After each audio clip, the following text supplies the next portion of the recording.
Secret recipe MDH का जीरा SIP जल जीरा मसाला। सिप सिप जीरा सिप जीरा सिप MDH का जल जीरा सिप MDH का जल जीरा सिप।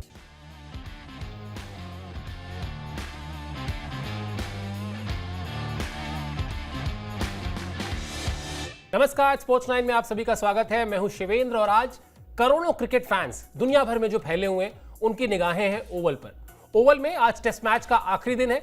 बड़ा ही फंसा हुआ मैच है, इसलिए क्योंकि 35 रन चाहिए। साउथ अफ्रीका को जिस तरह से भारत ने T20 वर्ल्ड कप में हराया था, आपको याद है वो कैच जो हार्दिक पांड्या की गेंद पर पकड़ा था सूर्य कुमार यादव ने बाउंड्री पर। वहां वो सिर्फ क्रिकेटिंग एबिलिटी नहीं थी, वहां थोड़ा सा ऊपर वाले का साथ था। तो जो 35 रन चाहिए इंग्लैंड को, वो भले ही छोटे लग रहे हैं लेकिन विकेट भी अब सिर्फ 4 ही चाहिए भारत को। तो मुकाबला जबरदस्त होगा, इसी पर बात करेंगे। लेकिन जो हमने कहा आज वीडियो वॉल पर वही मैसेज भी है कि टीम इंडिया को चाहिए किस्मत का साथ। अगर भारतीय टीम को इंग्लैंड को ये मैच हराना है और सीरीज को 2-2 से बराबर करना है तो थोड़ी दुआएं आप भी करिए, थोड़ा सा किस्मत का साथ मिलेगा। क्या पता ये जो असंभव सा लग रहा लक्ष्य है वो भारतीय टीम की पकड़ में आ जाए और भारतीय टीम यहां से सीरीज बराबर कर ले। बातचीत शुरू करते हैं सिलसिलेवार तरीके से। सबसे पहले आपको अपडेट बताते हैं कि आज जो है वो ओवल टेस्ट मैच का आखिरी दिन है। बेहद रोमांचक मोड़ पर पहुंच चुका है ओवल टेस्ट मैच। दोपहर 3:30 बजे से आज का खेल शुरू होगा। इंग्लैंड को जीत के लिए चाहिए 35 रन और भारत को जीत के लिए चाहिए 4 विकेट। एक वक्त ऐसा था जब इंग्लैंड की टीम ने बल्लेबाजी शुरू की और उसके सामने लगभग 450 रन का लक्ष्य था, तो लगा कि भारतीय टीम इस टेस्ट मैच को आसानी से जीत लेगी। लेकिन उसके बाद जिस तरीके से इंग्लैंड की टीम ने बल्लेबाजी की और जिस तरह का करारा जवाब दिया उन्होंने एक बड़े लक्ष्य का पीछा करते हुए, ये बात तो साफ हो गई कि आधुनिक क्रिकेट में अगर हम पिछले कुछ दशकों के क्रिकेट की बात करेंगे तो वहां पर इंग्लैंड की टीम चौथी पारी में वो जो लक्ष्य का पीछा करने में टीमें लड़खड़ाती हैं, घबराती हैं, उससे ऊपर उठ चुकी है। और यही वजह है कि 374 रन का टारगेट भी बहुत छोटा लगने लगा इंग्लैंड की टीम के सामने। जिस तरह की शुरुआत दिलाई बेन डकेट ने, उसके बाद जिस तरीके से जो रूट ने शतक लगाया, हैरी ब्रूक ने शतक लगाया और टेस्ट मैच की पारंपरिक परिभाषा के हिसाब से चौथी पारी में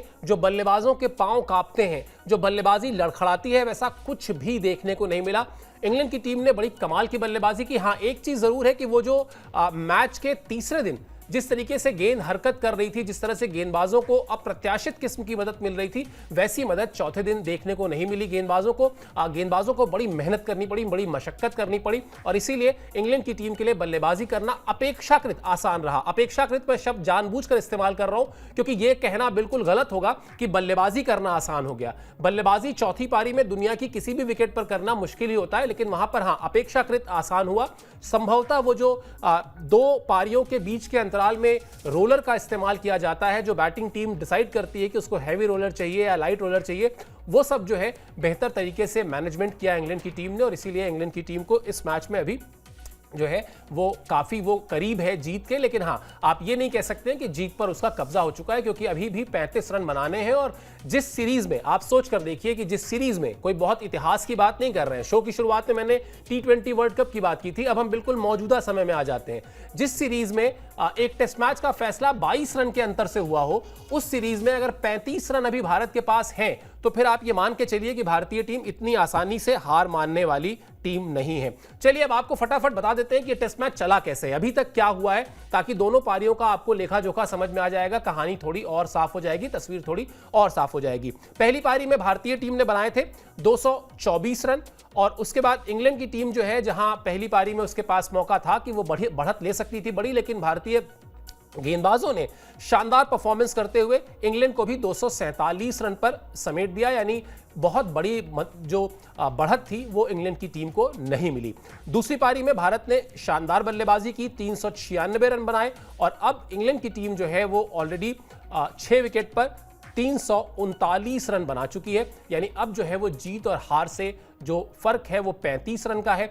भारत के पास अभी 4 विकेट है और जो उसको लेने हैं। और चौथे दिन का जो खेल है, जहां पर आप ब्लेसिंग इन डिस्गाइज भी कह सकते हैं भारतीय टीम के लिहाज से, वो थोड़ी सी जब मोमेंट मिली थी भारतीय गेंदबाजों को तो वहां पर पहले खराब रोशनी की वजह से और फिर बारिश की वजह से मैच जो है वो जल्दी खत्म करना पड़ा। लेकिन एक और पक्ष है और वो पक्ष ये है कि वो भारतीय गेंदबाज जो थके हुए दिख रहे थे, उनकी बॉडी लैंग्वेज में वो थकान दिख रही थी, लंबे लंबे स्पेल किए हैं तीनों तेज गेंदबाजों ने, चाहे वो मोहम्मद सिराज हो, चाहे प्रसिद्ध कृष्णा हो, चाहे आकाशदीप हो। लेकिन अब एक अच्छी नींद, एक बढ़िया नींद और उसके बाद वो ये जज्बा कि लगा देते हैं पूरा जोर, झोंक देते हैं, अपनी जान ताकत लगा देते हैं पूरी, ताकि अगर इतिहास रचा जाना है तो रच जाए कि एक नई टीम, एक यंग टीम शुभमन गिल की कप्तानी में इंग्लैंड के दौरे पर गई और वहां जाकर जिस टीम को लेकर ये डर था कि ये टीम करेगी क्या, इसमें विराट कोहली नहीं है, इसमें रोहित शर्मा नहीं है, उस टीम ने वहां पर जाकर अगर ये सीरीज 2-2 से बराबर कर ली तो ये किसी जीत से कम नहीं होगा। इससे पहले मैनचेस्टर टेस्ट में जिस तरह से भारतीय टीम ने 143 ओवर बल्लेबाजी की थी और 143 ओवर बल्लेबाजी करके इंग्लैंड की जीत को नकार दिया था, इंग्लैंड को जीतने का जो ख्वाब था उसका वो तोड़ दिया था, वहां से सीरीज में भारतीय टीम के हौसले अच्छे खासे बुलंद हैं और अब उन्हीं बुलंद हौसलों की बदौलत भारतीय टीम को एक आखिरी जोर लगाना है, भारतीय टीम के गेंदबाजों को एक आखिरी जोर लगाना है कि काश ये जो 35 रन है उसमें उसको बनाने में इंग्लैंड के बल्लेबाजों को जो है वो जितनी ज्यादा से ज्यादा आप दिक्कत दे सकते हैं उतनी दिक्कत दीजिए, जीत हासिल करिए और फिर उसके बाद आप सीरीज को 2-2 से बराबर भी कर सकते हैं। इंग्लैंड के लिहाज से अगर आपको बताएं तो इंग्लैंड के लिहाज से स्थिति अभी यह है कि वहां पर जेमी स्मिथ और जेमी ओवर्टन क्रीज पर है। अगला अपडेट दिखा दीजिए। अगला अपडेट जो है वो इंग्लैंड की जो बैटिंग चल रही है उसको लेकर है, वो उस पर हम बात कर लेते हैं।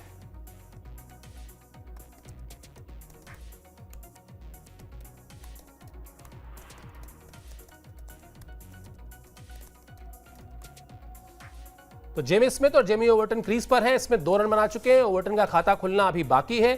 जरूरत पड़ी तो क्रिस वोक्स भी बल्लेबाजी करेंगे। इस सीरीज में आपने देखा होगा कि किस तरह से कमाल का दमखम दिखाया है खिलाड़ियों ने, जो जोश और जज्बा दिखाया है वो चाहे आपको ऋषभ पंत याद होंगे, जिस तरह से चोट लगने के बाद वो बल्लेबाजी करने आए थे, उसके बाद दूसरे मैच में, अगले मैच में मैनचेस्टर में तो उनके पैर में फ्रैक्चर था, लेकिन वो फ्रैक्चर्ड पैर से भी बल्लेबाजी करने आए और अब ये दमखम दिखाने का मौका जो है वो क्रिस वोक्स का है। जो आपको याद होगा फील्डिंग के दौरान चोट लगी थी, कंधा जो है उसमें अच्छी खासी चोट लग गई, मैच से रूल आउट हो गए, लेकिन उसके बाद भी उन्होंने तय किया है कि वो बल्लेबाजी करेंगे अगर जरूरत पड़ी तो। इस पर जो रूट ने जो कहा है वो भी आपको दिखाएंगे, लेकिन पहले आपको बता देते हैं कि पिछली पारी में क्रिस वोक्स ने बल्लेबाजी नहीं की थी और जो चोट है उनकी वो चोट ठीक ठाक लगी थी, गेंदबाजी भी नहीं कर पाए और इसीलिए इंग्लैंड की तरफ से देखा जाए तो ये इस मैच में एक बड़ा झटका था, क्योंकि कप्तान बेन स्टोक्स नहीं खेल रहे, उसके अलावा जोफ्रा आर्चर नहीं खेल रहे थे, ब्रैंडन कास नहीं खेल रहे थे। खैर ब्रैंडन कास और जोफ्रा आर्चर को आराम दिया गया था, बेन स्टोक्स को तो बाकायदा चोटिल थे, इंजर्ड थे। उसके बाद मैच शुरू होता है तो उसमें क्रिस वोक्स को भी चोट लग जाती है और एक जो लीडिंग आपका फास्ट बॉलर है वो चोटिल हो जाता है, गेंदबाजी नहीं कर पाता है मैच में। वहां पर इंग्लैंड के लिए बड़ा झटका था, लेकिन अब जो खबर आ रही है वो यही कि अगर जरूरत पड़ी तो वो बल्लेबाजी करेंगे। क्या कहा है उनको लेकर जो रूट ने, उनका आपको स्टेटमेंट दिखाते हैं। जो कल का दिन का खेल खत्म होने के बाद जो खिलाड़ी आते हैं दोनों ही टीमों से, वो अपनी अपनी बात रखते हैं। उन्होंने कहा कि वो बल्लेबाजी के लिए तैयार हैं। ये सीरीज इस तरह की रही कि हर खिलाड़ी जोखिम लेने को तैयार है। उम्मीद करता हूं कि इसकी नौबत नहीं आएगी, लेकिन उन्होंने तैयारी कर ली है। क्रिस वोक्स ने इंडोर नेट्स में थ्रो डाउन की प्रैक्टिस की है, जरूरत पड़ी तो वो बल्लेबाजी के लिए उतरेंगे, वो हर हाल में बल्लेबाजी के लिए तैयार है।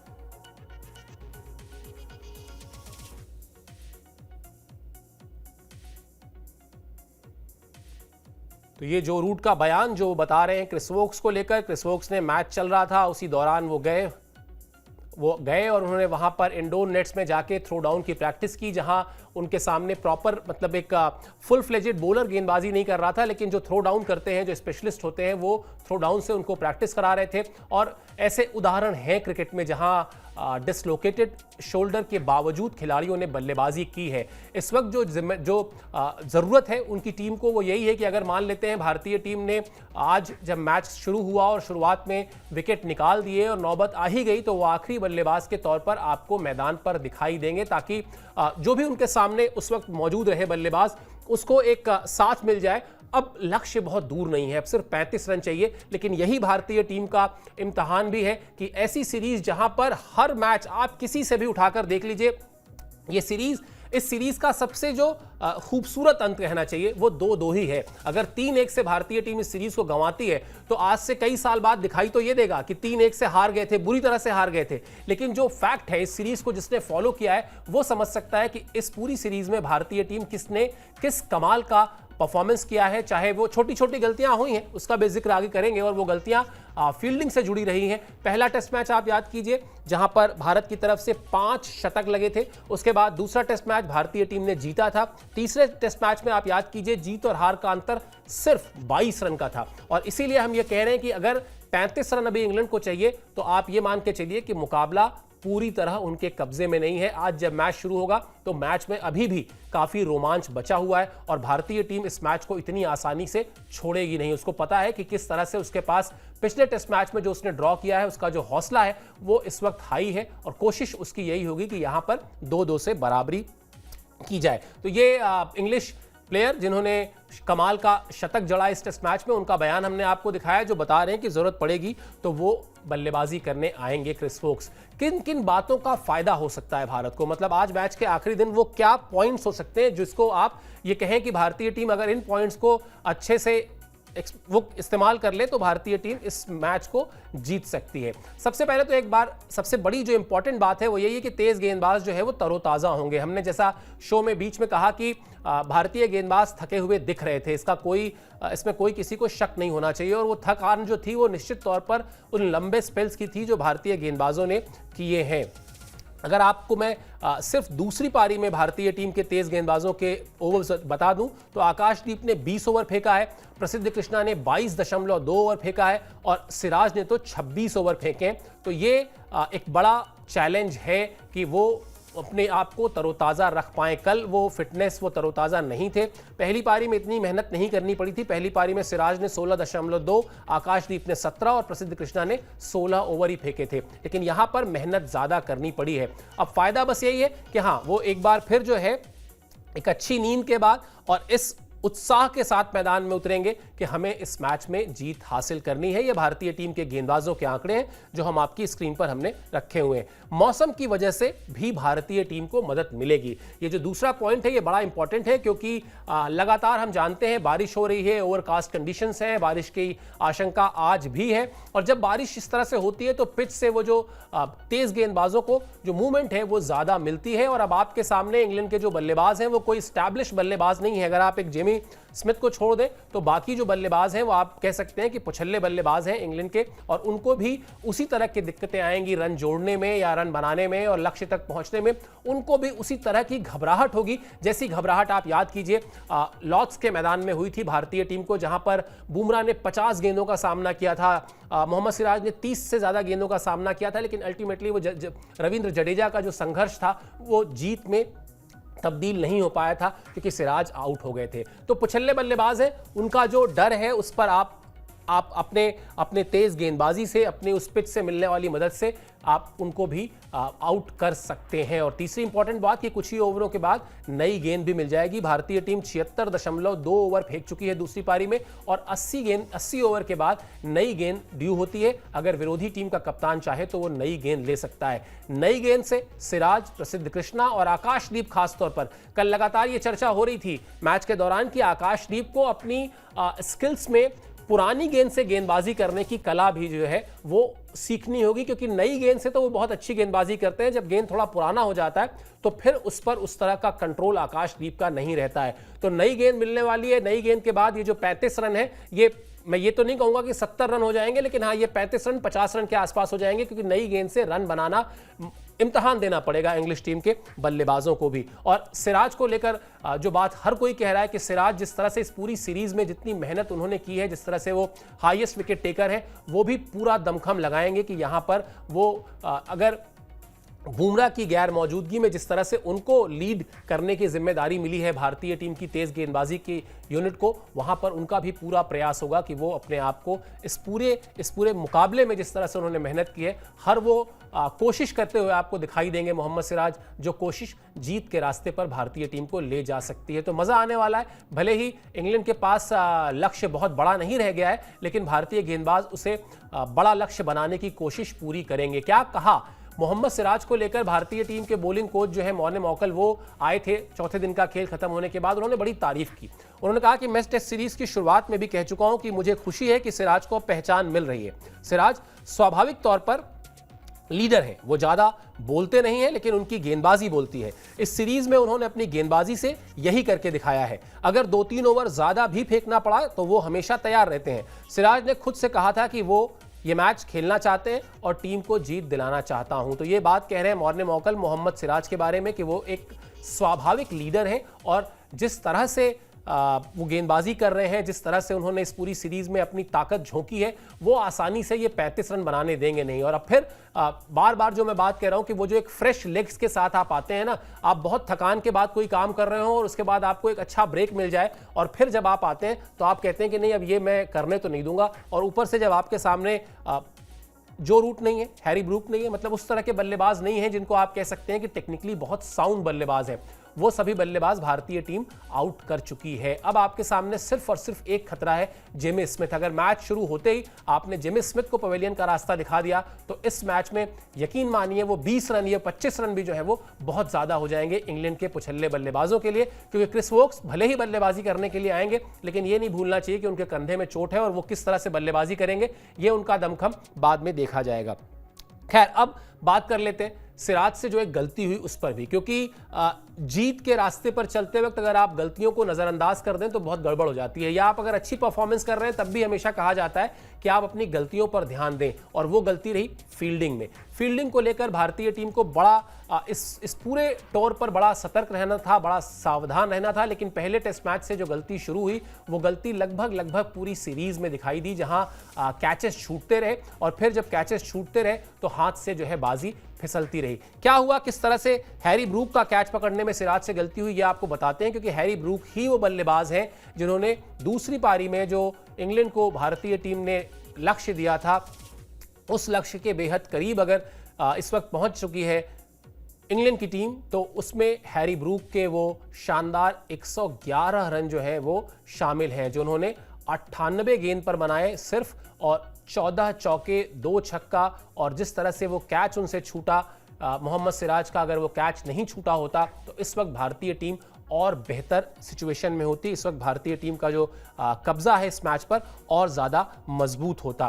तो ये मिला जुला कर कुल इस मैच की अभी तक की तस्वीर है। अभी जो है वो जैसा मैंने कहा कि 35 रन की दरकार है इंग्लैंड की टीम को और 4 विकेट चाहिए भारतीय टीम को। इस पूरे अगर आपको सामने ये सिर्फ डेटा रखा जाए तो आप कहेंगे कि नहीं इंग्लैंड की टीम का पलड़ा भारी है, बिल्कुल भारी है, लेकिन वो जो मोटिवेशन इस सीरीज में पूरी की पूरी भारतीय टीम ने दिखाई है और जिस तरह से अब क्रीज पर कोई स्थापित बल्लेबाज नहीं है, कोई स्पेशलिस्ट बल्लेबाज नहीं है। अब आपको अगर जेमी स्मिथ का विकेट आपने निकाल लिया तो फिर उसके बाद इंग्लिश टीम यहां पर भयानक तौर पर मुश्किल में आपको दिखाई देगी। रहेगी हमारी इस मैच पर नजर रहेगी और हम पूरा फॉलो करेंगे। थोड़ा बहुत मौसम की भी जो है आशंका है कि बारिश भी अपना असर दिखाएगी, बीच में अड़चन डालेगी। लेकिन अब भारतीय टीम जब मैदान में उतरेगी तो ये सोच के उतरेगी कि बारिश से या किसी और चीज़ से उसको कोई फर्क नहीं पड़ने वाला। उसकी निगाहें उन विकेट्स पे होनी चाहिए जहां से भारतीय टीम को इस सीरीज में बराबरी का मौका मिल सकता है। 35 रन एक टेस्ट मैच में इतने आसान नहीं होते बनाने को। बस ये बात, इस विश्वास को अपने अंदर जगाना है और उसके बाद फ्रेश लेग्स के साथ, नए जोश के साथ उतरना है और इंग्लिश टीम को बताना है कि अगर पूरी सीरीज में हम आपको चुनौती दे सकते हैं, पूरी सीरीज में अगर हम आपको परेशान कर सकते हैं, कई मौकों पर बैकफुट पर ढकेल सकते हैं, तो यहां पर भी यानी ओवल में भी हम बाजी इतनी आसानी से आपको नहीं देने वाले। तो रहेगी पूरी इस बस ये थोड़ा सा किस्मत का साथ, थोड़ी सी दुआएं भारतीय टीम के लिए करिए। अगर भारतीय टीम जीतती है तो बड़ा इतिहास होगा, क्योंकि सीरीज बराबर करके लौटेगी और एक ऐसी सीरीज बराबर करके लौटेगी जिसके शुरुआत में सबसे पहला नैरेटिव ये था कि रोहित शर्मा नहीं है, विराट कोहली नहीं है, आर अश्विन नहीं है, इस टीम का क्या होगा। अगर भारतीय टीम ये सीरीज बराबर कर लेती है तो ये जवाब होगा कि भारतीय टीम इंग्लैंड में जाके इंग्लैंड से 2-2 से सीरीज बराबर कर सकती है। जो परफॉर्मेंस रही है पूरे टूर में, पूरी सीरीज में जो परफॉर्मेंस रही है वो तो हमने देखी ही है। चलिए खैर, अभी इस शो को वाइंड अप करते हैं। आपसे जो गुजारिश है वो हर बार की तरह वही है कि स्पोर्ट्स 9 को सब्सक्राइब कर लीजिए। अगर आपका कोई सुझाव है तो इस वीडियो के कॉमेंट बॉक्स में जाकर वो सुझाव जरूर दीजिए, हम उस पर अमल करेंगे। आपने अभी इस शो के लिए समय निकाला, हमसे जुड़े बहुत बहुत शुक्रिया, बहुत बहुत आभार।